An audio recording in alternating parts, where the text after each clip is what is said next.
क्या न्यायालय को संचालित करते हैं? क्या उनकी मर्जी से न्यायपालिका कोई फैसले सुनाने वाली है?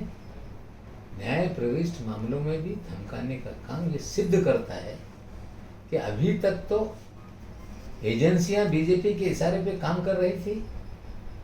अब उनका ये बयान ये बता रहा है कि न्यायालय भी हमारे इशारे पे काम करेंगे, जो लोकतंत्र के लिए घातक है।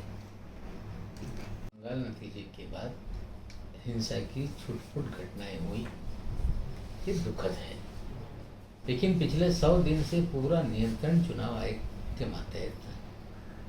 चुनाव के दरमियान भी हिंसा होती रही तो किसी न किसी की जवाबदारी तय होनी चाहिए।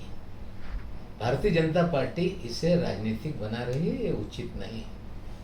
जो भी प्रशासन में बैठे हुए लोग हैं, चाहे चुनाव के दरमियान की हिंसा हो या नतीजे की बात की हिंसा हो, ये समर्थन इसका हो नहीं सकता। हम इसकी निंदा करते हैं, लेकिन बीजेपी को राजनीति बंद कर देनी चाहिए।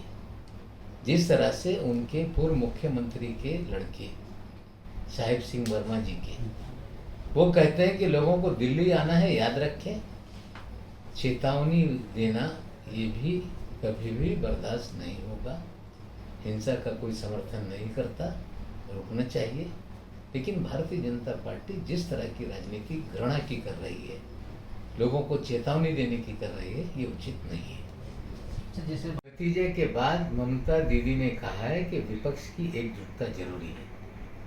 पवार साहब भी लगातार प्रयास कर रहे हैं कि विपक्ष को एक किया जाए चुनाव से पहले बंगाल के, और आने वाले कुछ दिनों के बाद विपक्षी एकता के लिए खास करके जो क्षेत्रीय दल हैं उनको साथ लाने का प्रयास निश्चित रूप से राष्ट्रवादी कांग्रेस पार्टी के नेता पवार साहब करेंगे। ठीक है, रिपोर्ट भेजे, मांगा जाए, ठीक है, लेकिन साथ ही साथ में राज्यपाल महोदय को भी ताकीद दें कि राजभवन राजनीतिक अड्डा बना हुआ था। राज्यपाल महोदय राजनीतिक बयानबाजी कर रहे थे।